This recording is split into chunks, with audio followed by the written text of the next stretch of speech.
Pawulo ni umuyobe mu bandi bayobe ariko ubuyobe bwe bumwemeza ko ari we muntu uzi Bibiliya kurenza abandi kandi wasanga Imana itarigeze inamuhamagarira kwigisha. Noneho hariya byo kuvuga ngo intumwa ya Satani, njyewe imyizerere nizera inyemeza ko uri intumwa ya Satani. Niba uko abadiva bajya bavuga yuko papa ngo mu ngofero harimo 336 bino abantu guhagarika umusambanyi, ntabwo turi muri generation yo guhagarika abasambanyi. Uretse n'abashumba bamwe barasambana. Sina Gerard abishatse yabyara abana 30. Ubu bantu bari kurwanya Pastor Mutesi bati ntiyarakwiriye gushaka umugabo wa kane. Mutesi yabaga wenyine. Ukuza abanyarwanda arumva gushaka umuntu wabyaye 5. Nubundi kuri we bameze nk'uwapfuye. Steven yararimo arishyuza ibyo yahaye Asiya nk'umugore wiwe cyangwa se nk'umuntu beteguraga kubana. Byari bikwiye ko nimba uterese umuntu bikanja mutabanye umwambura ibintu byose wamuhaye. Yarahubanganye mu mutwe we, ibitekerezo bye ntibikire ku murongo neza. Ngako sheri ngo ko numva ngo nyene ngo nshaka kugura parcelle kibagabaga ngo nkayubaka ngo mse ngo shangwa bimfashije. Rero uretse nubwo busabusa dore ko abantu bameze nk'abatindi bamwe usanga ari ubusabusa ngo miliyoni ntazi ngo nimba ari 2 nimba ari 3 nimba ari zingahe. Hari abagabo babashe guha abagore miliyoni 500 na miliyoni 400 kandi uyu munsi bakaba batakiri kumwe ariko batigeze bajya kwishyuza. Umuntu mukundana ibyo wamutanzeho byose. Reka nongere mbahereze ikaze bakunzi bacu na nyimba mbifurize kugubwa neza aho muri mwese impande n'impande zitandukanye z'igihugu. Uyu munsi twagira ubuntu bwo kwakira Apotre Mutabazi. Urumva ko ni umunsi udasanzwe kuri twebwe ndetse n'abakunzi bacu. Nguhaye ikaze Apotre. Murakoze kumikaze. Meze neza. Ya ndamoro ndashima Imana naye ndwaye malaria. Ndayifatira na intera kwariteme nzamura isengesho none ndumva nkomeye. Ngoro umeze neza. Yego. Umeze neza mu buzima busanzwe. Ariko nibigaragaza ko umaze gusaza nkiri muto sinajyaga malaria ntiyajyaga imbasha. Ariko ngo nyine umaze gusaza mo gaze. Gusaza niyo mama mbona. Hana abantu bandeba hoda. Ariko ejo bundi kwa kabiri. Yego. Ako nari mvuye gukora ikiganiro za Kicukiro ngerageza gukwepa za mbutiyaje nca za Kanombe na za Busanza hose. Yego. Nonza go parika ahantu mutararaza nawe parika aho ngaho muri mbutiyaje aranyitegereza. Ngo niwe njya mbona ngo kubiganiro se. Ni njyewe. Ngo mani ngo kuri G bya Ataris. Ntago nawe niko musobanuza icyo IG bisobanura context abivuzemo yashaka kumvikanisha iki. Ariko mbirebye wani icyo wenda harajyawe bishingiyeho sinago namenye. Yego. Ntago namenye. Yego. Reka rero twiganire rero turaganira ibintu byinshi ndaza kukubaza cyane dushobora kugaruka kubiri hano hanze ariko mbere yo kubigarukaho ndabanza ngaruke kuri wowe ubwawe. Mu minsi yashize witangarije uti namaje kuba nakora divorce abantu benshi baraza barakurwanya. Bimeze bite amakuru y'ibyo ngibyo? Abandwanyije ntabo mbara bibimbazaho. Ne kubikubazaho. Putin yatangaje ko ateri Ukraine abantu benshi bivuga ariko nabonye ntacyo byamutwaye. Ntangiriye kumbaza kunjije zavuze ngo ku bintu bitazireba biraho.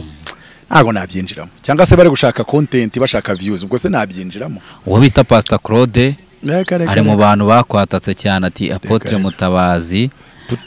Putin namukoze ibiganiro byinshi ntago wamubaza ibyo Mutabazi yamuvuzeho. Ari ibintu bidashoboka ntago wambaza ibyo ntuza yamvuzeho ntago bikora. Ntago bikora. Aba mwisi yo gukora content ngiye mvuga ibitekerezo kandi nkavuga ibyo nemera. Ntago rero zose ebyiri zikoranamo cyane. Ahubwo twe dushobora gukora ibintu bakadukoraho content. Ariko twe ntago tujye tubakoraho content. Ntibikora bityo. Yego.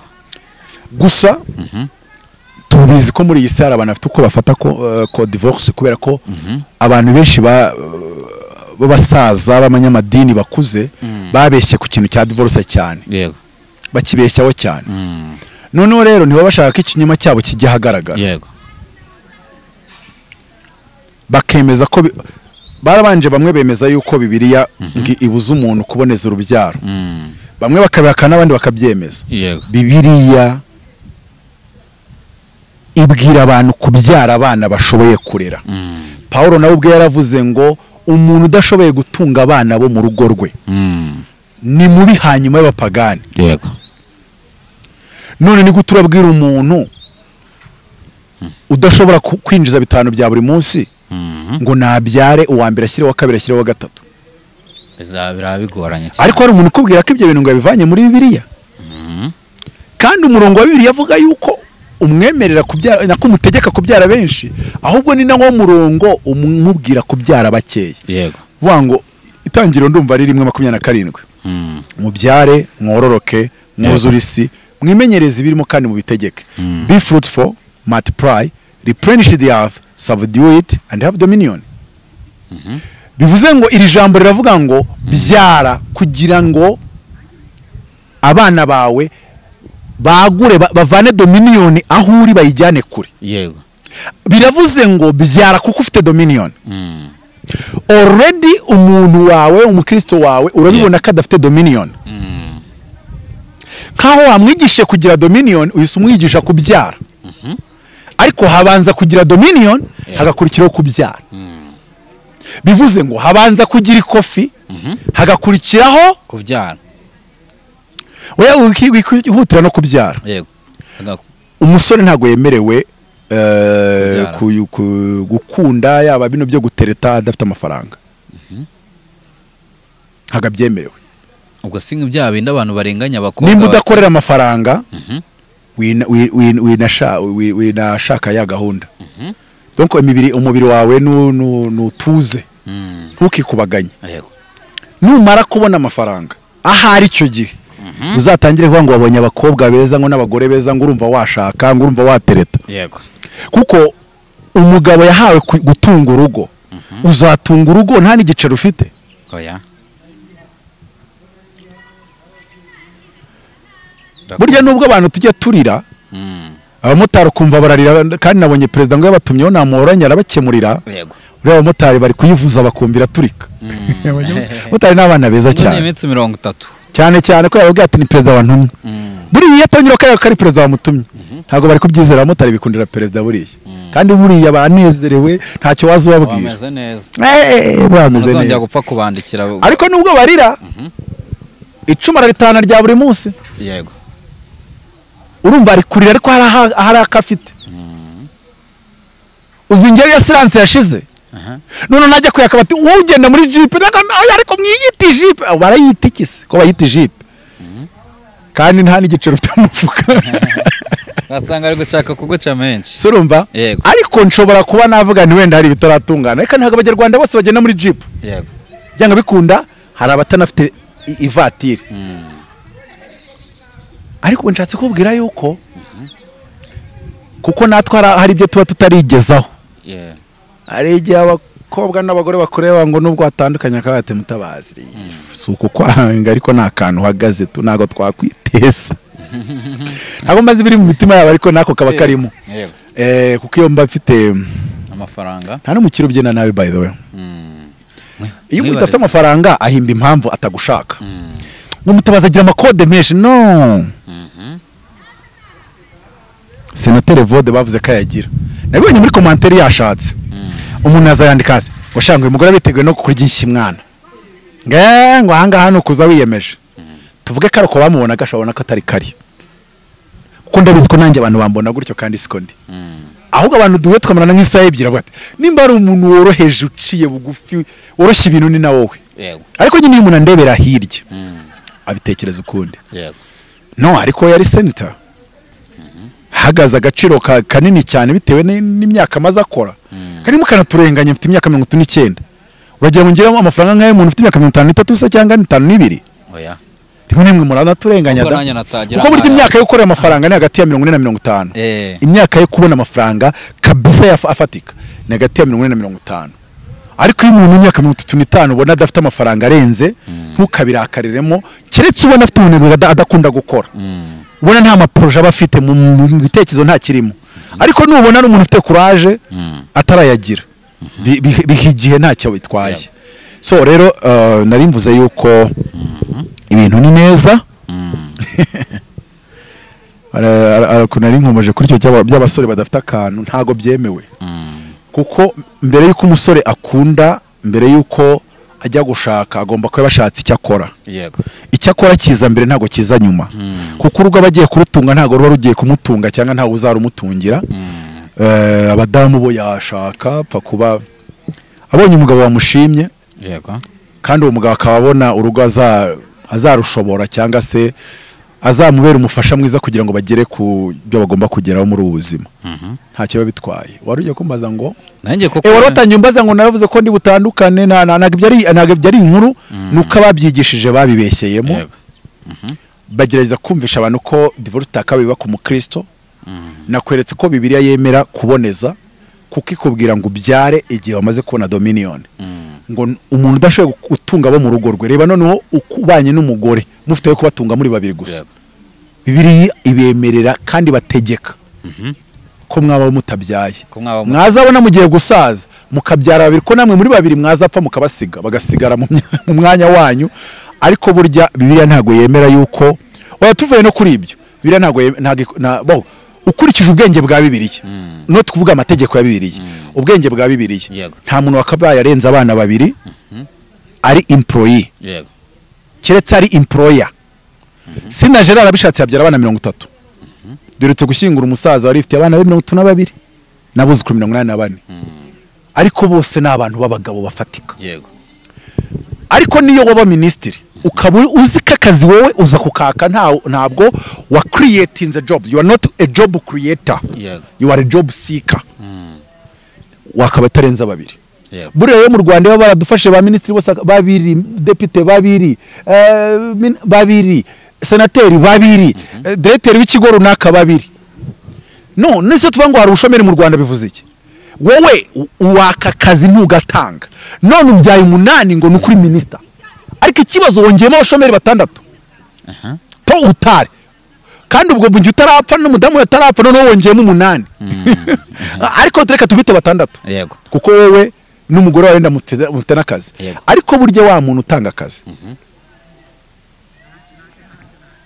nese nunuzi Elon Musk amaze kugera abana 14 baracyari bacyari ko kuri n'abagore bose yarabubakiye afite abagore bangahe ubunga afite abagore uzi ikintu bibiri itemera n'umupfakazi w'indushyi n'umudivorce w'indushyi ako turaza kukagaruka ariko reka mwibarize ikibazo kwe cy'abakozi b'Imana benshi bivuze ngo ndamutse ntandukanye n'umugore adafite akazi cyangwa kafite kinjiza amafaranga atatunga abana ngo nyine nabishyurire bige babaho neza ntegetswe gukomeza gukora inshingano nakoraga nkirurimo n'igihe natandukanye tuvuge ko wenda divorce izarangira mu kwa 9 kuko niyo gahunda ihari mu rukiko na nyuma yo mu kwa 9 umugore ugomeza wa mugore mwatandukanye ugomeza kumugiraho inshingano kugeza yongeye ashatse undi mugabo cyangwa se abonye akazi gatuma yinjiza amafaranga amuhagije naho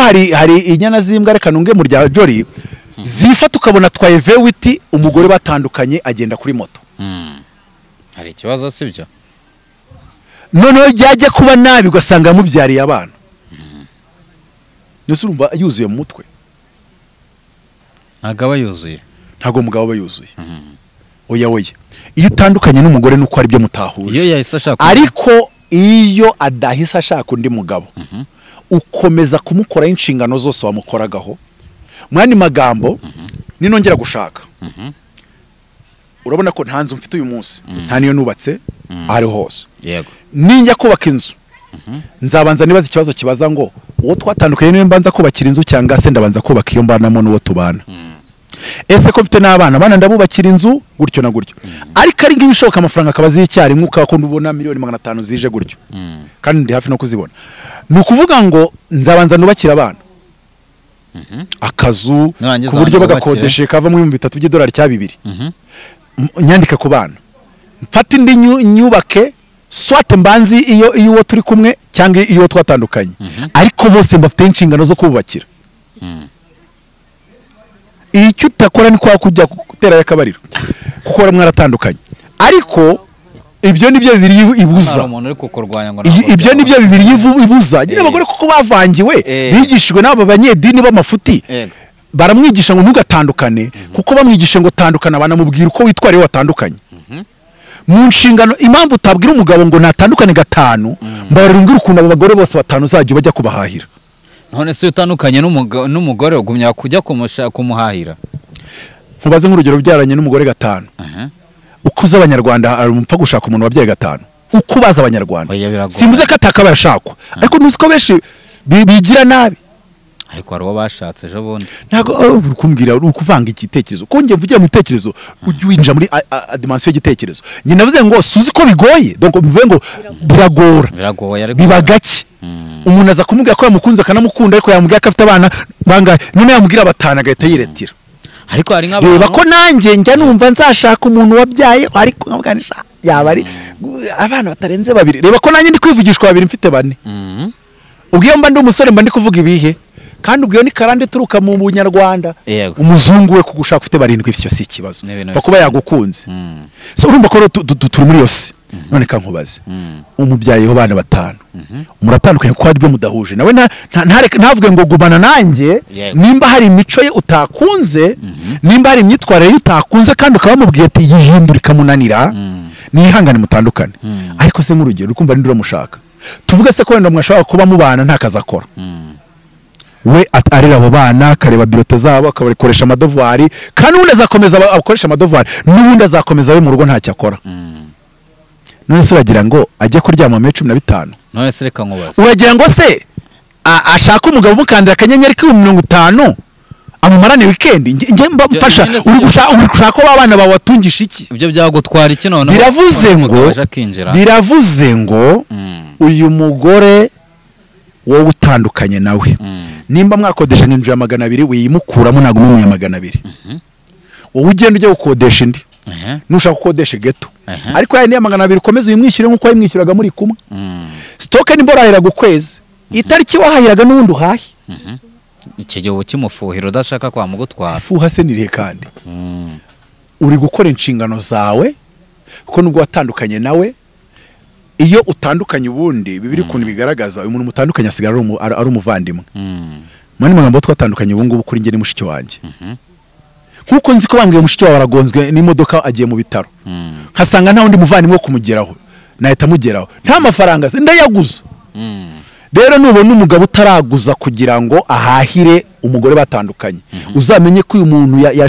yashumbwe n'ingegera cyangwa se yashunzwe n'abaswa injiji ingegera buryo uvuze ko umuntu ari umunyamico mibi no ubujiji ubwenge buke mu gihe washatse undi mugore bamwigishije nabi mu gihe washatse undi mugore kandi yashatse undi ubwo umushatse afata inshingano ni kuvuga wowe ugahita ushaka undi mugore none uwo mugore aragumya akaguhamagara akakubwira ngo uteye inzu yageze cyangwa akakubwira ngo ibibazo yaguhamagara yahamagara n'umugore muri kumwe n'umuvandimwe ibyo byateza ibibazo mu rugo isi wanovu bashiki bawe no umugore wateza ikibazo ni uticaje ngumusobanura filozofi nanjye kandi nk'umugabo ni inshingano yanjye gusobanurira umugore tubana filozofi yanjye kabiri iyo utemera filozofi yanjye sinanagushaka ku buryo yaza mu kanarana bibaye ngombwa ibyo se ubivanye njye nkubwiye ko ukomeza za nshingano kuko biri yaravuga ngo ntihakabeho umupfakazi cyangwa umudivorce w'indushyi donc kuba indushyi ni kimana bidashaka ntago agomba kubaho nabi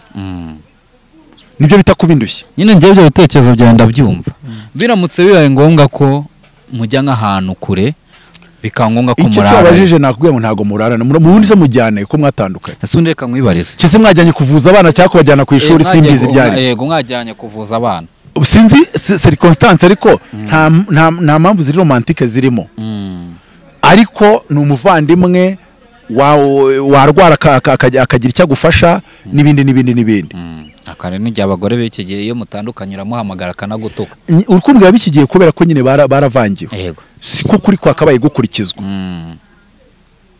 njye umuntu twatandukanye ashaka kumwe ati n'umurwayi kandi simfite imbaraga zingeza kwa muganga harimo metero 500 nta na kilometero kirimo nkatsi imodoka nkava i Kigali nkagera nkamugeraho bintwaye 20 atari ko nafite mu na karibira nyinshi nkanayiguza kugira ngo ngere mu rugo mufate mugeze kwa muganga none se kare urera abana bawe ubwo kuri gushaka kumufata nabi numara kumufata nabi wakaba mu muri we mu marangamutima nyine ari traumatize cyangwa se mugiye baye ngombwa ko abo bana bawe ibikomere sibye zaba transferinga nimba akeneye ko haguma ukagumya umurwaje nakubwiye ko ibyo byo kuryama byo bitemewe nyine mu gihe harembye akavuga ati rero waje kungwaza ikitemewe no kuryamana nawe ibindi byose ibyo wakora ku muvandimwe wawe sinakwe ko mushiki wanjye se mushiki wawe se uramurongora umufata nk'uko mushiki wawe umufata ukamwitaho ubundi urabizi abagabo bakandiye abagore akanyenyeri hari igihe bakurikizaho n'ibindi ariko mushiki wawe umugandiye akanyenyeri ntabyo ubuteganya nuko rero nundi uramufata umugaburire umugurire umwenda nimba urajyaga umusohokana binasohotse binashobotse waza bimwohereza 1,000 ukamubwira uti sohoka n'abana mwicare mufate ikintu uwo muntu akabaho neza. Yego tumwagaruke gato abagabo benshi kuko batabyigishijwe ntabyo bakora ariko zari inshingano z'itorero kubibigisha. Yego urugero ngushumbye waradivoroshe nakubaza ikibazo mugabo wose warahashye wahaye ikwese ati ndo mugabo nge mpaha ibihagije ntabwo njya mpahira kumva kuri envelope. Okay ntabwo hahira kuri envelope sawa none so mwatandukanye wamaye ko iby'ukwezi ambwiye ngoye nahita muhagarika kwigabura. Bino abantu guhagarika umusambanyi ntabwo turi muri generation guhagarika abasambanyi uretse n'abashumba bamwe barasambana. So ibyo bimwe mu bisizariye ibyo bizamenywa n'Imana n'imenya babirimo ikamenya bibikuramo ikamenya nabo igenza gakeya kubera ko byabananiye kandi kazabaho ubugingo. Yego ntabwo Imana ari inyadepere Imana yo ni Imana ariko umugabo udahayira umugore we mushumba mutenge ubwo mudahira umugore akora ariko ni mugabo yabuze akazi aba yakabuze. Noneho rero numara gutenga udahira umugore babana mu nzu tenga umugabo udahahira uwo bakoze divorce. Yego mwibarize rero ibindi ubirekere Nyagasani Imana mwibarize cyangwa se mwigisha umucyamure umubwira uti yewe uriya muntu mwatandukanye n'abana afite babeho neza nkuko babagaho neza bakigufite none wowe ukomeza ubuzima bwawe bipise niba uzi ko utabishoboye ubwo sinzi ujya kudivorce nimba wabitekerejeho mwani magambo kudivorce ukongera ugashaka donc umutwaro ugiye kuba double. Yego umutwaro ugiye kuba double. Ntabwo yemeranya n'umuntu ushobora kuba divorce agashakana n'abagabo barenze inshuro barenze 3 4. Ikindi kintu Imana ihumugisha abantu babiri uretse ko nibesha ariko hari abantu by'umwihariko umugisha umuntu ufashije umupfakazi Bibiri bigarukaho kenshi ndetse muri Yesaya aravuga 5:8 ngo nimure kuri ibyo kurya byanyu mu bihe abapfakazi n'indushyi ngo niko kwiriza ubusa nshima. Yego navuze iyo uhaye umupfakazi Imana ituritse igitangaza ariko si cyo gusa iyo uhaye umudivorce Imana ituritse igitangaza iyo uhaye umugore watawe n'umugabo ariko uwo mugabo ntakomeze gukora injizo nshingano Imana ituritse igitangaza. Ndetse Bibiri kavuga Paulo yabwiye Timoteyo ngo ntukigere wandika abapfakazi batageje imyaka 60 abo bajya gushaka ariko abapfakazi bandi basigaye itorero ribafashe ariko ni mbere yo kubafasha mubanze kureba ko badafitemo bene wabo mu itorero babafasha bo hafi yabo. Bivuze ngo umugore watandukanye n'umugabo w'umukire uwo mugabo w'umukire ugomba gukomeza kumutunga kuko niwe muvandimwe wo hafi. Noneho umuntu watandukanye n'ubundi n'umuntu usanzwe ari naho nikora uwo nguwo itorero rikamugaburira cyangwa se buryo tuvuze itorero ni uko umuntu yazana kuri izi mbuga mukamenya ko ari umugore watawe cyangwa watandukanye cyangwa wapfakaye mukamenya ko uwo mugabo atakimufasha mukamenya ko nyine yatandukanye n'umugabo kandi umugabo nyine ntagiye ari ngamufashe mukanamenya ko nawe nta kazi gahambaye kamubeshaho muri Kigali afite icyo gihe burya World Limit na Limit bigomba kuvuza ubuhuha na za Western Union na za MoneyGram na zariya byose. Iyo umuntu abikoze akaba bikoza zibyo ari gukora kandi akabikora umutima wo gufasha nyine Imana burya ntibura kumuha umugisha. Yego urije kumbaza ngo reka mwibarize navuze ko nawe bikubaza ariko nubundi reka mbikubazeho. Hari akantu komojeho ko umuntu agomba gufasha umupfakazi ndetse kandi unakomoza ku muntu kumudivorce nagomba gufashwa bigiye gutuma mentioning ibi mu minsi yashize hari umubyeyi wakoze ubukwe kandi itorero Imana ishima ngo nirifashe imfubyi n'abapfakazi. Imfubyi zo rero ntiwazigera uca ku bapfakazi.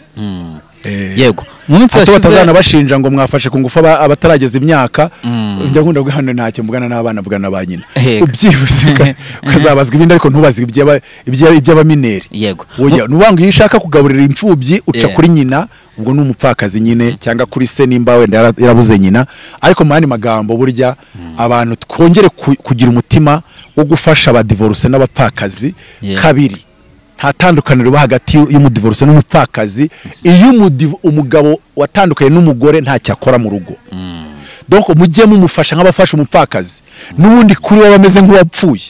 Yego. Ko nimba nta kanyenyeri abona ka buri kwezi buriya kuri we abameze nk'uwapfuye.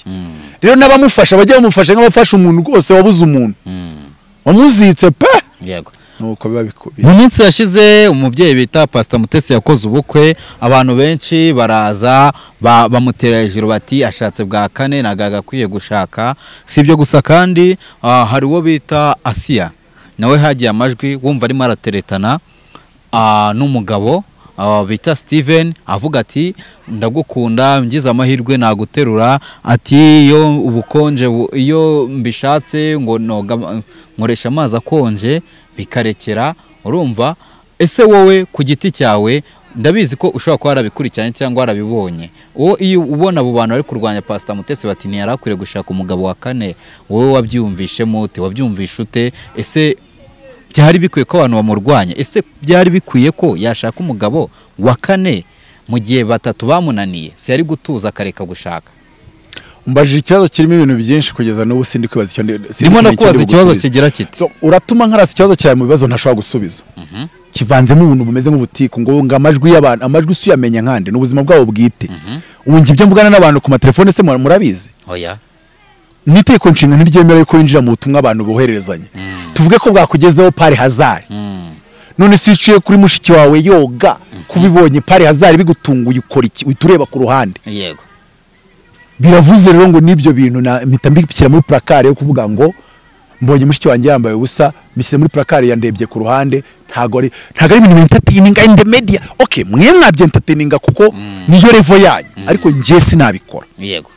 Ikibazo rero wambajije iyo kiza kuba ikibazo numva kitazanye mutwo tuntu kana kayavuze ukuntu uzavuga uko buri wese aravuga nawe uravuga, kandi ibyo uvuga ku bantu batari kukumva wiherereye wabishyira ku karubanda, abo bantu ntago bakongera kugendana nawe. Yego. Utwo tuntu reka tudukuremo. Uko umuntu ateye ni kameze twose simba ncyakutujyamo. Utwo tuntu reka tudukuremo. Watuzanye niwe ukwiye guhanwa n'Uwiteka.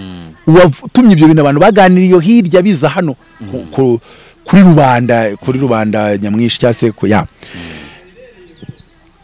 formula ikibazo cyawe ukundi gushaka. Umuntu yashaka bwa kangahe? Wowe ku giti cyawe nyine wumva nyine byabikwiye ko Pastor Mutesi yashaka bwa kane mu gihe izindi ngo zagiye zimunanira kongera agashaka bwa kane, ko wiharakana ugeze gukomozaho kuko umuntu aba atagomba gushakana.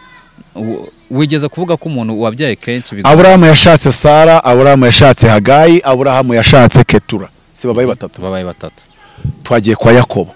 Yakobo yashatse Leya, ashaka Rasheli, ashaka n'umuja wa Eliya, ashaka n'umuja wa Rasheli, babaye bane. Ako nta mugore aho ngaho uvuze washatse kenshi, kandi Pastor Mutesi ni umugore. Ikibazo kigize yuko umuntu ari umugore se?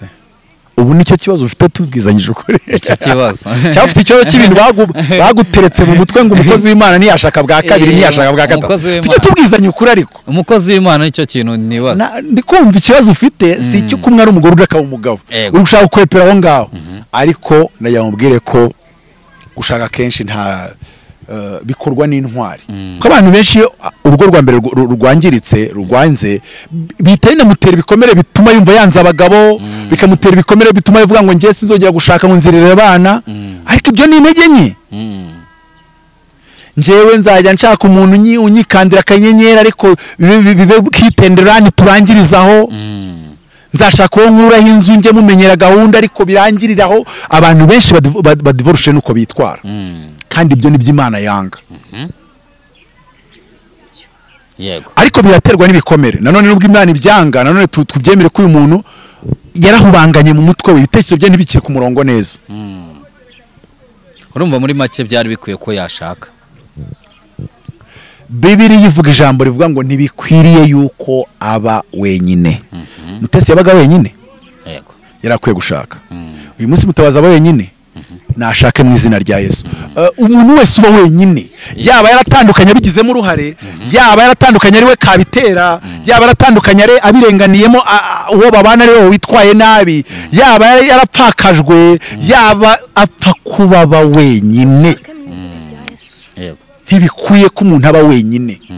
Imana igeze ivuga ngo ntibikwiye kuba wenyine ngo keretse n'ubarabyiteye uketse n'ubaratandukanye cyane ko ntabwo tuba tuzi details iyo umuntu atandukanye ariko nanone ku buryo urwa mbere rwakonana rwa kabiri nzu umumama muri Kigali ufatwa nk'urusha abandi bamama bose gukiranuka ubwiriza yakoze divorce ariko abikora mu ibanga rikomeye none se kandi bazi ikibazo nubwo yabikoze mu ibanga rikomeye ariko byarabaye kabiri hari igihe umugabo aza ari umusinzi ari umusambanyi ari iki akavuga ati uzirabizi madame nta n'ikindi turavugana ikintu byawe hirwa yikaraga ngo mu burokore n'iki ngiye biranandambiye by the way ati turatandukana ukinginga ese nakoshe ntabyo tuvugana ngewe natse gatanya abavoka bayigiyemo kandi turatandukana mu rukiko bakamatandukanya ubusi umugore uragira ngo azagume wenyine kandi yagiye kongera gushaka mu mucira urubanza mukagerekaho urundi rubanza ntago bikwiye nimba hari ibintu bidakwiye n'uburyo mwigize abacamanza baba divorcishije icyo ni cyundi kidakwiye nyirizina mwigize abacamanza buwatandukanye wese ntago ari ikintu kidasanzwe gutandukana nta nubwo mwakabaye mwinjira muri icyo kintu muri iyo sansa ahubwo mwakabaye muvuga muti aka kenshi utandukanye n'umuntu reka dukurikira amakuru Imana ishimwe yawongeye yashatse wow Imana blessings so wonderful yes positively optimistically nta bintu bya pessimism nta bintu byo kujajinga rwose umuntu watandukanye mujye mumureka yongera ashake kandi n'ukuri n'umunezero n'umugisha n'Imana iba yamuhaye blessing amahirwe ya kabiri n'Imana iba yabikoze so rero yarabyemerewe muri Bible twabonamo ingero nka 800 kandi uretse wenda ibintu abantu bigishijwe bikabayobya bikabajyana muri iyo angle y'ubujiji Imana iravuga ngo umuntu mubana nakukorera amakosa uzamuteze umuntu umwe n'ibyanga umuteze babiri ngo nibyanga uzamuteze bene so ngo nabananira azakubeho nk'umupagani nuko Paulo aravuga ngo rero ngo umuntu wizera n'ababana n'umupagani ubwo na wa wundi ubana n'uwamunaniye kamuteza abanga akageza ku itorero bose bamugira inama bose babahuza byanga urumva ko yamubayeho nk'umupagani ngo umuntu ubana n'utizera ngo utizera akashaka gutana ngo azamureke atane ngo kandi azaba ahambuwe Bibiliya ivuze Paulo avuze ngo umuntu arahambuwe bivuze ko yemerewe kongera gushaka so rero nimba Bibiliya ubwayo Paulo yavuze ngo anasobanura impamvu ngo kuko because Imana yaduhamagariye amahoro Mutesi yagomba kongera gutandukana mu gihe yatandukanye yabifashemo umwanzuro kuko yabonaga bitakomeza cyangwa se kuko babonaga bombi uko ari babiri bitakomeza kandi kuba yarabikoze yari yubashye Imana kuko Imana yaduhamagariye amahoro vuga ko ibintu by'abanyedini bababeshye yari akoreye Imana yari yubashye Imana yari aramije Imana gukora divorce no kuramya Imana iyo ubikoze kuko urugo urimo rutarimo amahoro ugiye aho amahoro ari umuntu uzavuga ngo ibyo yakoze bihindutse icyaha ntuzava aho amahoro ari wenda akurikiye amafaranga uzava aho amahoro ari akurikiye irari rye n'ubusambanyi bwe ariko uvuga ngo aha nta mahoro ahari Paulo aravuga ngo kuko Imana yaduhamagariye amahoro uzamureka uwo ngo watane rero yaratandukanye kandi yari yubashye Imana yararamije Imana kuko Imana yaduhamagariye amahoro kandi yemerewe kongera gushaka bwa kabiri aha kabiri nawe bitagenze neza ntago ari ibyacu kubyinjiramo si ibyacu natwe ubuzima bwacu ntawe bwinjiyemo ngo abushyire ku karubanda kandi warubushyira ku karubanda bwose ahereye ku kambere kukagera ku kanyuma akaza nubwo abashiki bacu guhera ku kambere kukagera ku kanyuma nubwo abamama bacu guhera ku kambere ku kanyuma byazamo ibintu byakora saga abantu nuko tubaye rero reka twubahe ubuzima bwa mugenzi wacu yari yemerewe gushaka ko yari ari wenyine kandi urugo rujemo kubura amahoro yaremerewe kurusohokamo kandi yarahambuwe yemerewe kongera agashaka noneho ubwo tumushimira ubutwara afite kuko abenshi yabikoze kabiri ubwa gatatu ahita bivamo akavuga ati sinzigera mbikora gusa nyine ari strong she is a strong woman mu gihe weak women baratandukana akavuga ngo sinzigera nongera gushaka ariko abo ni abanyantege nke ndetse rimwe na rimwe intege nke zabo zikaba zaraturutse ku bujiji bw'abababwirije ubutumwa bwiza ndetse n'inyigisho za Bibiliya. Rero kuba yarashatse twashimye Imana, ubukwe bwe bwa Dote nari mburimo, kandi ni ukuri Imana yamuhaye urugo rwiza, bakora ibirori byiza by'umugisha. Hanze nabonye hari nka vewiti 30. Rero ibyo ni ibintu buri wese yavuga ati mbonye umuntu Imana igiriye neza. Ibikurikiye tukabasengera kugira ngo urugo ruryohe, urugo rugende neza. Yego. Reka nkwibarize na kino. Turi gukomoza ku byubaka urugo. Wigeze kuvuga ngo iyo umuntu utandukanye n'umugore wawe uriyeranja ukazajya umufasha. Biravuze ngo urugo umuntu agomba kurujyamo yarusohokamo kubera amahoro abuze agakomeza mpaka ageze ku ruryoshye. Ariko ukazajya umufasha. Agomba gusohoka mpaka ageze ku ruryoshye. Ariko ukagumya ugafasha. Agomba gusohoka mpaka ageze aho amahoro ari. Kuko urugo rugomba kuba rurimo amahoro. Urutarimo amahoro urugumyemo arugumye ku bushake bwe. Si ubushake bw'Imana. Imana yaduhamagariye amahoro. Urugo rugomba kuba igicumbi cy'amahoro. So rero nuko rero yemerewe kugeza igihe azagira hanavuga ati ndumva amahoro nanjye nyabonye. Amahoro yanjye. Yego. Nuko rero tukiri kuri icyo ngicyo, aho nayo ngiye kukubaza wigeza kuvuga ibyo ngibyo nyine ko nimba aratandukanye n'umuntu cyangwa nuhuze n'umuntu uba ugomba kumufasha nk'umugabo. Tukiri aho ngaho rero mu minsi yashize ndakeka ni ku munsi w'ejo cyangwa ejo bundi nibwo bita Steven yari arimo arishyuza ibyo yahaye Asiya nk'umugore wiwe cyangwa se nk'umuntu beteguraga kubana. Aravuga ati ugomba kunyishyura, anashyiraho n'umuntu uzajya gufata intebe ze ndetse na televiziyo bye yamuhaye. Byari bikwiye ko nimba uterese umuntu bikanja mutabanye umwamburira ibintu byose wamuhaye. Ikibazo nk'iki mpamvu cyangwa kugisubiza ntabwo ndi bugisubize.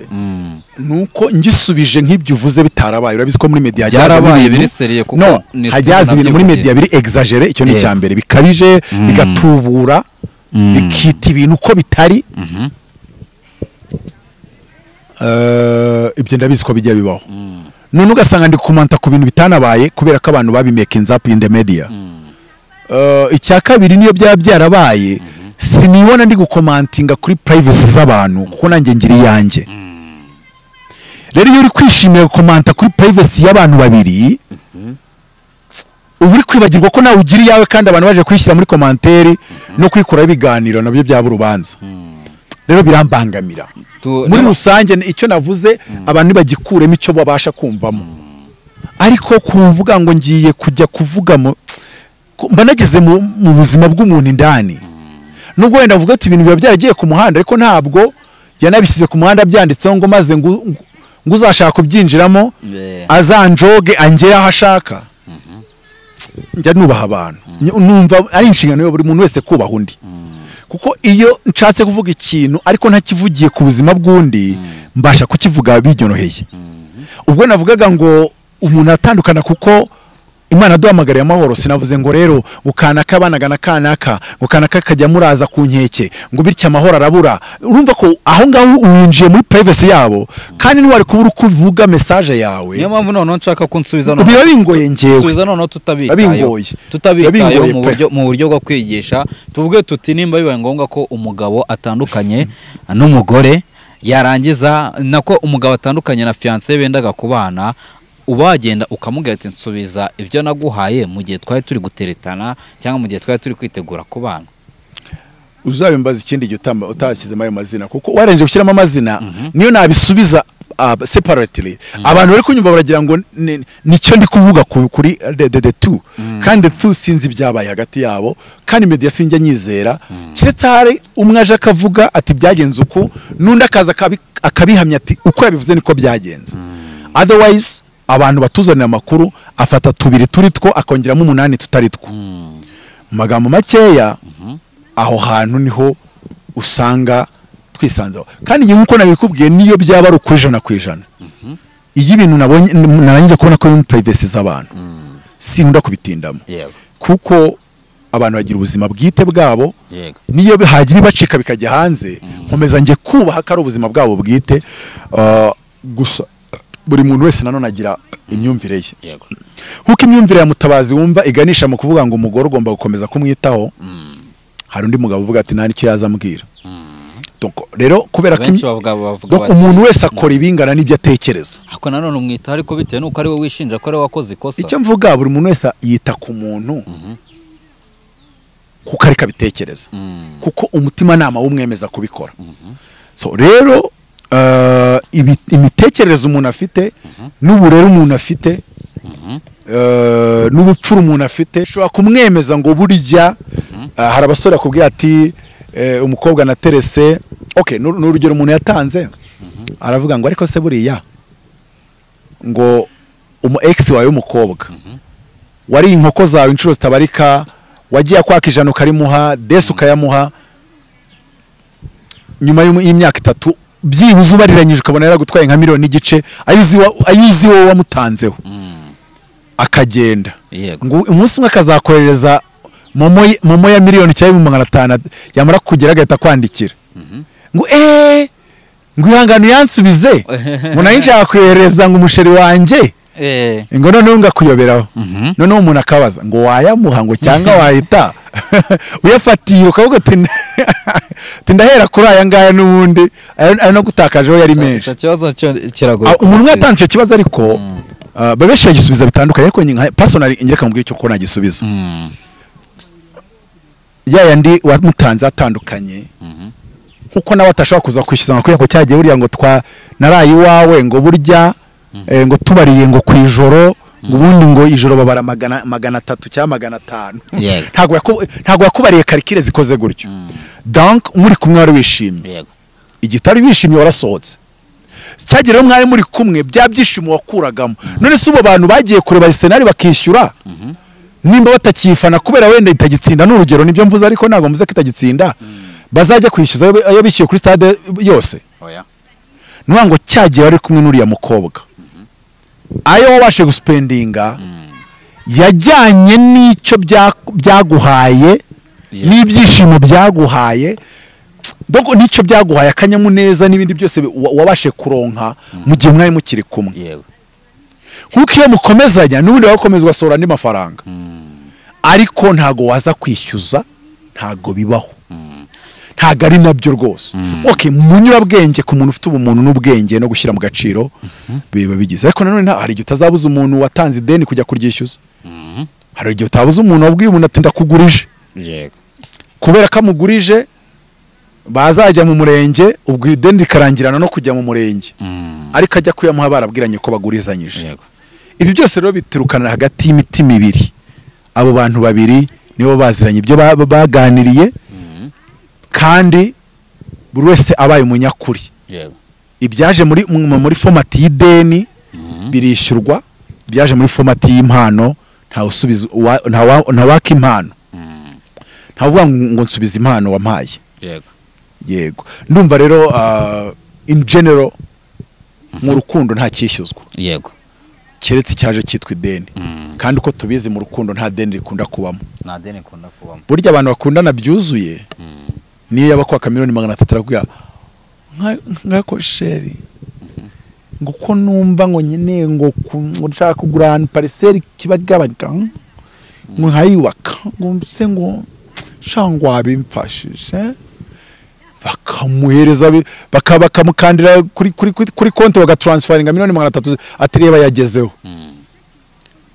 ntago abayiswe ideni pe.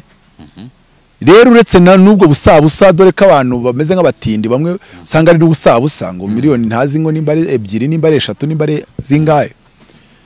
Hari abagabo babashe guha abagore miliyoni 500 na miliyoni 400 kandi uyu munsi bakaba batakiri kumwe ariko batigeze bajya kwishyuza. Icyo ngicyo nicyo navuga kabirekera kuko ibyabo ngabo sinzi aho bitangira naho bigarukira. Njye ubwo mbivuze ni general ku bantu bakundana muri rusange. Umuntu mukundana ibyo wamutanzeho byose byahuriyemo n'ibyo wamukuyeho kandi wamukuraho kiss, wamukuraho inseko smile, wamukuraho kuganiza ukumvuguwe neza. Ntago ari ngombwa ibintu bya danje kuko nuwagiye kureba Arsenal ntago yatashya mwaya umufuka w'umuceri yatahanye ngo icyo bitanga ibyishimo akajya anavuga ngo shango ngo Arsenal kiragiye yankoreye umunsi ngo nubwo nateze indege nkajya kuyireba sha ngo Old Trafford sha ngo yateye ishoti mwana ngo zibiri kweta ngo sinzi undi yitwa nde ngo nuko babandi urabazi bajya baba muri Arsenal bafite amazina maremare cyane nshatse kubwira ngo nta mpamvu yari hari pe nuko rimwe na rimwe inyurabwenge ryacu rikutugambanira ariko nta mpamvu. Yego. Okay, reka noneho tujye kuri kino nekeza ko nacyo turi busorezeho tujye kuri aya magambo yanditswe n'umugabo bita Bakame kuri Twitter aho yanditse amagambo agapostinga ifoto ya Julienne Kabanda akagira ati reka mwite intumwa ya Satani ku isi mama w'ikinyoma uyu ni mushiki wa Apotre Gitwaza mu kwitwaza ijambo ry'Imana bagatura abanyarwanda wamuza nawe isi yose tureba namubaza ikibazo kimwe cyo muri Bibiliya abeshya ko yigisha. Ana amagambo umugabo nimba ari n'umugore nago mbizi wita Bakame kuri Twitter ikigaragara mu bintu yandika tujya no mu zindi post yanditse mbere n'izanyuma urayeno anakizambere yanditse mbere urahita umenya uwariwe. Hari abana bakiri abajene bakiri batoya beshi bimburamukoro ntago mvuze bose ariko abesha bari imburamukoro usanga afite tweet ifite followers iteye ubwoba ariko yirwa yandika utuntu turi controversial dusekeje twibasira kugira ngo akunde arebwe ndetse hari n'ukuntu bakoze ikintu cyo kuba umwe yakandika ku wundi ngo ngiye ngo nshatse ngo sinashaka nka kanaka nawe akaba ari umuntu w'umu Twitter niba nyine w'umuntu ufite account nyine nimba nabita guserenga kuri Twitter nuko asanga afite Twitter ifite ngo followers benshi ariko wareba ibintu postingaho ushatse wahita unimagine abamukurikira baribo kuko hari kuba uri media personality uri Cristiano Ronaldo uri media personality uri Donald Trump hakana ko media personality uri Slay nta kandi kazi umuntu yakubaza ngo ukora iki uretse ufotora ifoto nziza ukazipostinga hoteli yose wagiyeho ugafata amafoto 30 so rero hari abantu no kuri X bigize abasireye bo kuri X nubona we n'umuresere yo kuri X uyu murebye donc iyo wanarije imikorere ye yo kuri X icya kabiri kibigaragara ntago yigeze atubwira asengera ko nimba avuga ko umuntu ari intumwa ya Satani ashingiye ku nyigisho yigisha icyo gihe tabibaza ngo none se wowe urinde wo kujudginga imyigishirize ya Gitwaza na Julienne Gitwaza afite doctora muri theology wowe ufite revo yihe muri theology ntayo yigisha abantu benshi bava mu byaha wowe umaze kwigisha abantu bangaye bakava mu byaha uyu munsi Julienne Kabanda yabatije abantu 500 yego hari nashize n'iminsi kuri golfe hari ibyo byaba yashize iminsi 3 n'ubundi akoreye ibitaramo muri BK Arena kandi buri munsi huzura hakaza hakabura n'abantu abantu naho ngakabura naho ntago rero umuntu yaba aravanye abantu mu byaha 5,000 wowe utaravana abantu babiri mu byaha ngo uvuge ngo ni umutubuzi ngo wowe niwe munyakuri.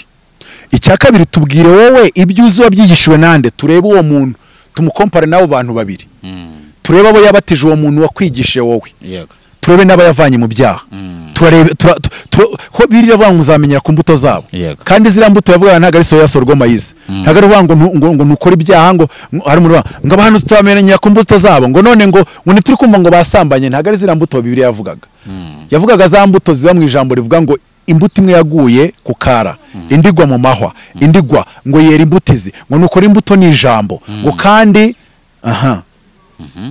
bivuze iki iyo umuntu abwiriza abantu bagahinduka izo nizo mbuto ze iyo umuntu abwiriza abantu bakava mu busambanyi bakava mu nzoga bakava mu biyobyabwenge izo nizo mbuto ze nizo tubamenyeraho yuko bahamagaye n'Imana kandi bakorera Imana. Ikindi tuvuge ko uyu muntu ari umugatolika none se ubu ibintu Mutabazi yizera birakugoye kubona yuko bitandukanye by'abagatolika bizera. None se nuzi ko abagatolika bakunda gushinja aba bantu bose baba pasiteri bo mu nsengero z'umwuka bakabashinja yuko ngo ngara abatubuzi ngo bashaka amafaranga. Ariko hari ikintu kimwe bagomba kubanza kwemera. Ibyo bizera sibyo twe twizera. Bizera ko iyo ugiye muri gatolika iza muri kompasi ikagwa amafaranga. Kiliziya ya Saint Michel ya Sainte Famille zubatswe n'amafaranga avuye i Roma. Ariko twebwe ab'umwuka twizera yuko amafaranga yoba ku rusengero tuyishakamo. Agura vewiti y'umushumba tukayishakamo. Akora ibikorwa byose akava muri twebwe. Kandi uko tubyizera iyo tubikoze tubikunze duhabwa umugisha. rero wowe utabyizereramo utajya unabishyira mu bikorwa kujya hariya ku ruhande ukajya ubyita ubutubuzi mu mutwe wawe ahubwo ufite icyabuzemo uyine cyabuziremo kuko iyo byibuza uba okay sayidi yo kwizera urese afite ibyo yizera ariko dufashe sayidi y'abentellectuel yagomba kumenya ko ibyo yizera atari byo abakurikira Julienne abashumbye bizera sinabyo Mutabazi nizera sinabyo abasengera muri Zayoni bizera akubaha ibyo by'abandi bizera kuko iyo bajya gukora ibyo bakora babikora kuko babyizereyemo we impamvu abyita ubutubuzi nuko atabyizereramo ariko akabirunguruka ashaka kubi judging nko kuvuga iki uriya mugabo se usanze nk'urugero ari muri bantu bigishijwe inyigisho ngo z'ubuntu abantu bigisha inyigisho z'ubuntu bemeza ko abakozi Imana bose bakoreshwa ibitangaza ngo ari intumwa za Satani none se wagize ngo abo mu badive n'abagorozi iyo bagiye vuga ko abakozi b'Imana bano bakoreshwa ibitangaza bo muri icyo twita Eglise de Réveil cyangwa se Born Again Christian Churches PhD Ministries Prophecy Healing and Deliverance Ministries babita ngo iki ibyo ngibyo rero umuntu utarabashe kwanaliza iyo mvugo ye yabashe kubiyoberezwamo kuko nje nabonye yaravuze ngo kuba intumwa Satani arabishingira ku nyigisho bigisha none baravuga ngo uwabahuza ngo hari isi yose bireba ngo hari ikibazo yabaza cyo muri Bibiliya uwo muntu ndamukekamo ko yari umukristo akagwa akajya muri bandi bigisha inyigisho ngo za Yesu yarabirangije niyo mpamvu yumva ngashaka guhura nabo bari kuri public isi yose bireba akamuzanamo twa dutekerezo duciriritse tudasengewe tutejejwe tudasizwe twizo nyigisho z'abayobe so nubango uwo ni umuyobe mu bandi bayobe ariko ubuyobe bwe bumwemeza ko ari we muntu uzi Bibiliya kurenza abandi kandi wasanga Imana itarigeze inamuhamagarira kwigisha urugero ntabwo Imana yaraguhamagariye kwigisha ngo yite Bakame kuri X wowe uri umusire yo kuri X uri kujajinga generals mu bwami bw'Imana bahawe kwigisha iby'ubwami ntago rero ibyo bintu tubyemera ntabwo twabishyigikira ku ruhande rumwe no burenganzira bwe kwita umuntu intumwa ya Satani nkuko nundi ari uburenganzira bwe kwita umuntu umukozi w'Imana abantu bari kudukurikira bishatse bakurikije ibyo navuze bava umwe yakandika ngo Mutabazi ndabona ari intumwa ya Satani undi akandika ngo ndabona Mutabazi ari intumwa y'Imana byanyabyureke babandi bose n'uburenganzira bwabo umuntu umwe yaravuze ngo muhe turi mwiza uvuze yuko ibyo bintu nta cyaha bigize dore ko nta nicyo bigize ni nako hari undi waza akavuga ngo muhe turi mubi babyita freedom of opinion noneho hariya byo kuvuga ngo intumwa ya Satani ni freedom of opinion yivanze cyangwa se yihuje n'icyo twita freedom of beliefs njyewe imyizerere nizera inyemeza ko uri intumwa ya Satani ni nkuko abadive bajya bavuga yuko papa ngo mu ngofero yarimo 336 bari mukuri icyo si cyo kibazo ni uburenganzira bwabo nimba mu myizerere yabo ariko babyumva rwose pe ntago byigeze bibi cyaha yuko umuntu avuga ngo ndabona uri intumwa ya Satani tuvuga nk'urugero abasilamu ashatse yajyara akaba bano bantu bose bita pasiteri n'abimitwe n'abatubuzi n'intumwa za Satani idini y'ukuri nimwe n'Isilamu okay Imana nibyara nibyarwa none se hari ikintu batadushinjije buriya nawe wabura umukristo wajya kuvuga ku basilamu ukavuga uti barayobye ntibazi inzira y'umusaraba Yesu niwe nzira n'ukuri n'ubugingo nimuze kwa Yesu abaruhure nimuze kwa Yesu abakure mu byaha none se yagize ngo ari umusilamu ntiwamuza kuvuga ibyo avuga ari n'umurokore ntiwamuza kuvuga ibyo avuga it's an opinion ishingiye mu myizerere yanjye kubona uri intumwa y'Imana none reka nkwereka nk'urugero buriya abantu baje saa 11 za mu gitondo bambaye imyeru suko bemeraga yuko Julienne Kabanda ari intumwa y'Imana kari umukozi w'Imana usizwe uko babyemeraga nimba rero si bana bivuga se buriya akajya kuri mikoro akabati Julienne niho nsengera ariko arasizwe n'umukozi w'Imana si babivuga buriya babivuga rero nuvuga kuri intumwa ya Satani abayemerewe kubivuga kandi ibyo ntacyo bitwara umurimo yego ariko none hari ikintu cyagusoreza mbahugura sale ya Beka Arena yishyurwa $27,000 yego ubwa mbere ayifashe iminsi 4 ubwa kabiri ayifata iminsi 2 yego yego urumva Beka Arena ni yande Bekarena ni igihugu ifite uyihagarariye. Ngiye kukubaza ngo ni ya nyoko nibuka yuko katubasha yatubujije kumentioning ijambo nyoko. Ariko abari kudukurikirana ndagira ngo bamenyeshe ko Bekarena si yabanyoko. Iyi Bekarena yubatswe na leta ni y'igihugu.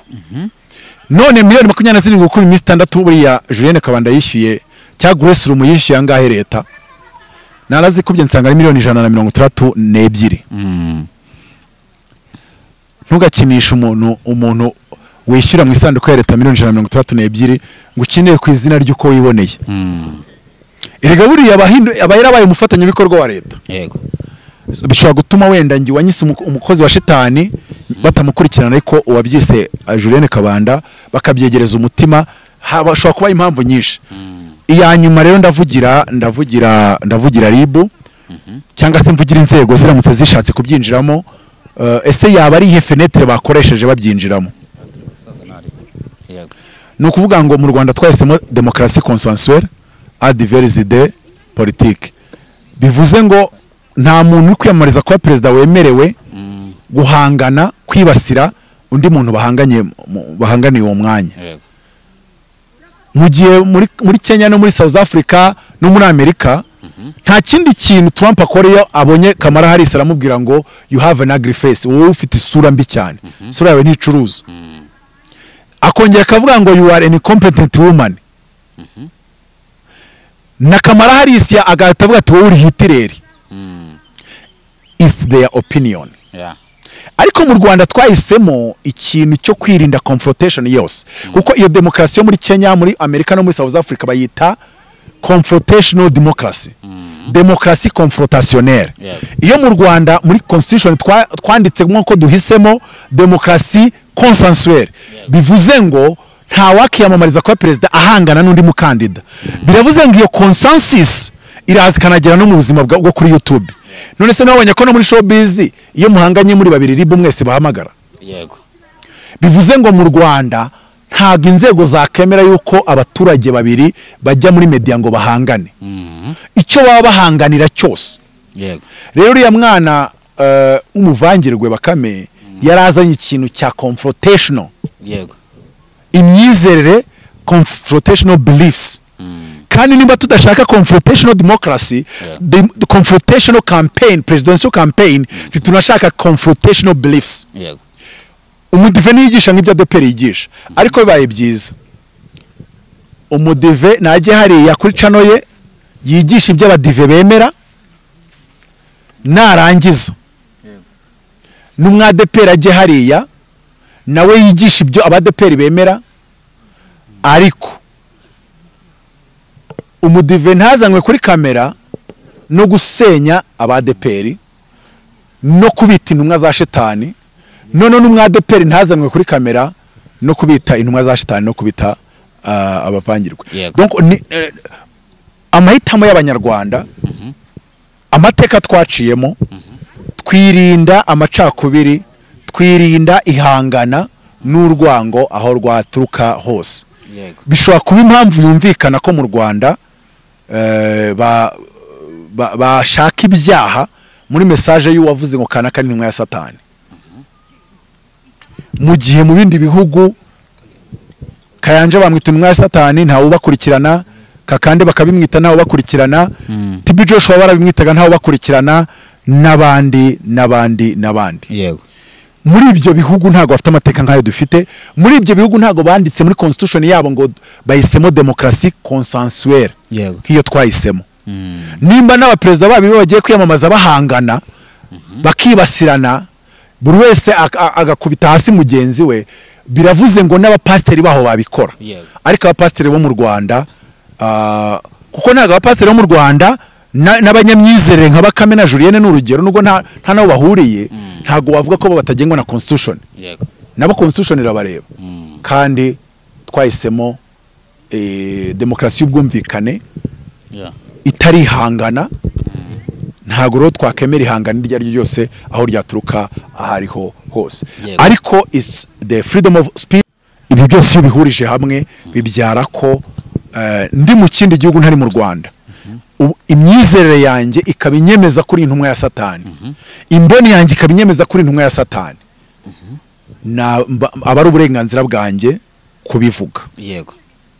Nkuko nanone iyo mbona uri umukozi w'Imana nabyo aba ari uburenganzira bwanjye kubivuga. Yego. So ndumva naba mbisobanuye muri angle zose zishoboka. Ariko tuzi ko Julienne Kabanda ni umukozi w'Imana, akuye benshi mu byaha, akuye benshi mu businzi, akuye benshi mu biyobyabwenge, afashije benshi bari baburaye bakarya, abatije benshi, n'uyu munsi yabatije abantu 500, kandi hari itoro usanga ribatiza 500 mu myaka 10. Yego. Mu by'ukuri rero ntago wari umuntu wo kugira ngo abantu bamwibasire, no mu buryo bwo gufatanya bikorwa na leta. Umuntu wishyuye mu isanduku ya leta $162, sinzi ko wamufata ngo umugira yifundigira ibivuzo. Nuko utashishoje kandi utarebye kure, nuko uba utari incabwenge cyangwa se an educated man to respect the beliefs of others. Yego. To respect the beliefs of others. Umuntu wize hari ikintu kimwe azirikana, ntago twatekereza kimwe. Ariko nibikuraho ko nawe ufite uburenganzira bwo gutekereza ibyo utekereza uko bitekereza, kandi ukanabitangaza uko bitangaje. Yego. Ikindi umuntu wize yagombye gusobanukirwa nuko ufite ibyo wizera ariko ubaha n'abandi mu byo bizera. Niyo mpamvu umuntu wize atafata ingurube ngo ayijyane ku musigiti. Biriya rero uriya uwo Bakame yakoze bigaragara yuko ari umuntu wazindukana ingurube yijyanye ku musigiti. Ngo impamvu ashingiyeho ngo bariya barayobye wana ngo reka njyaneyo n'ingurube kwanza. Ariko uri kwitwara nk'umuntu utarize, uri kurema amakimbirane atari ngombwa. Kabiri, uri kwiyitirira Yesu. Yesu ntabwo yigeze aduhamagarira kugira ngo tureme intambara nk'izo. Uyu muntu rero reka soze tubanga Imana imufasha akizwe, Imana imufashe yuzura umwuka wera amenye Imana. Yego. Kuko ari mu buyobe, ariko ubuyoba atuyemo bushobora kuba bwaramwemeje ko ari we umuntu ufite ukuri kurenza n'abo bagabo b'Imana twubaha n'abagore b'Imana, cyangwa se umama w'Imana n'uwo papa w'Imana bakoze imirimo yagutse. Ikindi ashobora kuba afite arwaye mu mutwe, donc arwaye mu mutwe muri essence. Biragaragara yuko kubona yo kwishyura ghetto bimugora. Yego. Dukurikije ko abantu bo kuri X bakora biriya binakora tubazi. Arakishakisha. Ariko reba ko ntago yikompaye wenda na njyewe wabona kuri media buri munsi. Yego. Yumvisha agomba kwikompara na Gitwaza kana Julienne icyarimwe. Nese urumva atarushye. Ararushye cyane. Nukuri ararushye pe. Yego. Reka nsoreze kuri icyo ngicyo, kandi nimero yanjye ni 0788309513. Nukuri twizera bimwe, ariko dushobora kubaho tutatakana, tudahangana. Yego. Kuko sinayo mahitamo y'Abanyarwanda. Nous sommes une démocratie consensuelle, pas une démocratie confrontationnelle. We are a consensual democracy, not a confrontational democracy. Nta guhangana ntibyemewe. Domaine wahanganiramo iyo ari yose. Abanyamuziki babiri nibahangana leta izabyinjiramo, aba YouTuber babiri nibahangana leta izabyinjiramo, kuko twahisemo kudahangana nk'Abanyarwanda. Yewe n'abamotari bari bameze nk'abahanganye na leta mu minsi yashize, mwabonye ko cyakemutse. Bisobanuye ngo na leta nishaka kwibona muri media ari kugaragara ihangana ryayo n'abamotari, ihangana ryayo n'abamotari. Ninde uvuze ni leta, ninde uvuze ni drone, ninde uvuze ni leta, n'iki ni drone, n'iki ni parking, n'iki ni zebra crossing, ninde n'umumotari, ninde utaka ni motari. Oya, bashobora kureba hano nyine bakabyuzuza consensually, bakagira ikintu, bakagira aho bahurira, icyo bemeranyaho, ubundi iryo hangana rikavaho kandi rikarangira. Ndumva ari cyo nasorezaho, kandi nukuri ubwo tugize icyo tubikuramo twigiyemo, n'abandi bagiye batwita abakozi ba shitani, nanjye bajya babinyita, ubwo babicikeho. Nkuko nanjye ntazaza kubita ba shitani. Niyo naba ariko mbibona, niyo naba ariko mbyumva, ntago ariyo mahitamo Abanyarwanda twafashe. Kandi imyizerere yawe na freedom y'imyizerere yawe nishaka kujya hejuru ya demokrasi, uzaba utangiye kubyangiza. Igihe cyose u Rwanda n'Abanyarwanda tugifite constitution dufite uyu munsi, ntago wemerewe kwita umuntu intumwa shitani in public. Umumboni yanjye, ariko ubwo buriya byose biterwa na interpretation wabihaye. Hari igihe nabyita gutyeje ugasanga ari wo bisi intumwa shitani kandi bikemerwa. Ariko nge mu busesenguzi bwanjye ndebye angle zose ibyo navuze nibyo nemera ni uburenganzira bw'umuntu ariko igihe yaba atari ku butaka bw'u Rwanda kuko it's an opinion ariko nanone ntibijyana na demokarasi consensuelle ntibijyana nuko abanyarwanda twarahisemo ko turwanya ihangana aho ryaturuka hose kugeza naho amashyaka agira forum akagira nayo aho ahuriza ibitekerezo kandi tuzi ko ubundi muri politiki amashyaka ahora ahanganye so ibyo byose rero nibitwereka yuko ntago twemererwa guhangana nk'abanyarwanda kandi ndi kumva biradukorera biratwubakiye u Rwanda ruraryoshye ntago tugiye gufata ibindi rero bitatwubakiye ngo tubizane tubisimbuze ibyatwubakiye ndumva ariyo mpamvu habaho gucyaha uriya muhungu muri sanse imwe muri sanse yuko atari mahitamo y'abanyarwanda naho muri sanse yuko atabibona gutyo cyatabifata gutyo ibyo byo ni indisije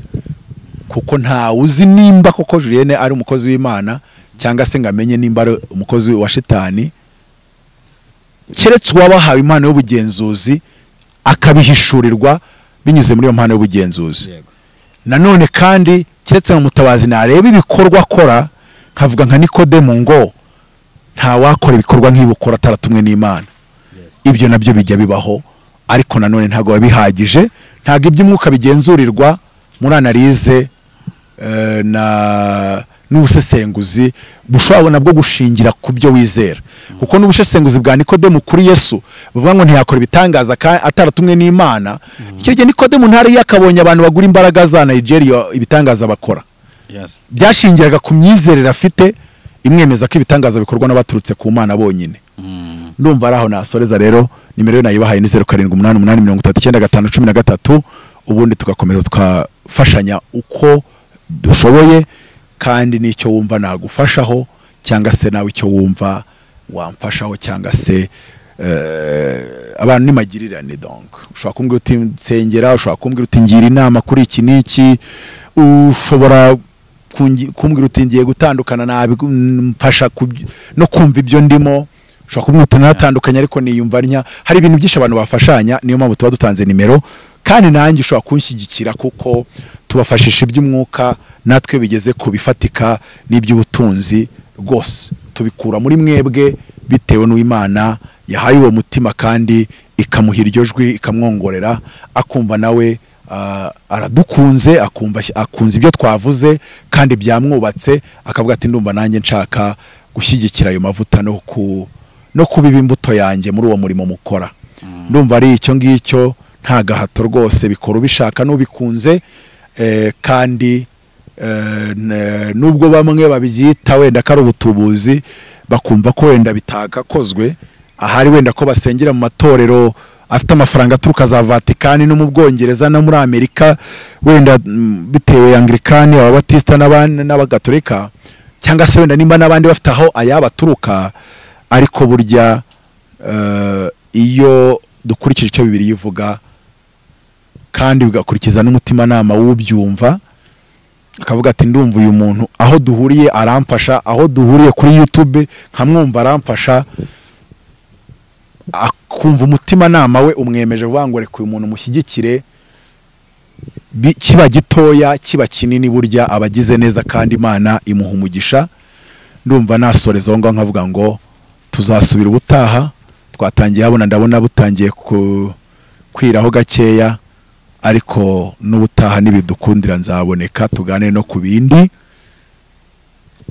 bitandukanye cyane ko njya nibara yuko ntaganira nk'abandi banyarwanda mbona abandi bikubita biyesura mbona bari kubentertaining ariko nge sini entertaining ndigisha ntago mba nshaka views nyinshi arigeze iboneka ari nyinshi ariko sicyo kiba cyangenzaga yego urakoze cyane kamushimira murakoze namwe